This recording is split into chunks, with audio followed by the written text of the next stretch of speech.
కానీ Constantine emperor ఎప్పుడైతే రక్షించబడ్డాడో తను చేసిన ఒక పెద్ద తప్పు ఏంటి తెలుసా?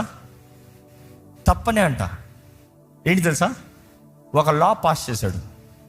ఏమన్నా లా పాస్ చేశాడంటే, నువ్వు క్రైస్తవుడు అయితేనే నీకు ఉద్యోగం. వింటానికి బాగుంటుంది.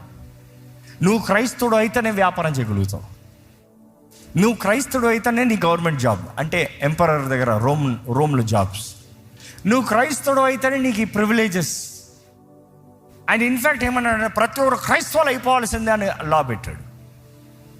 సో వినటానికి మంచిది కదండి. అది మత మార్పిడి, అది రక్షణ కాదు. ఎవరిని you cannot change by force. You should not. అరే ఎంపరర్ నువ్వు క్రైస్తవుడు అయిపోవాల్సిందే అని లా పెట్టేలాగుంటే దేవుడు చెప్పలేడా? ఒరే మీరందరూ క్రైస్తవులు అవ్వాల్సిందారా అని దేవుడు పెట్టలేడా?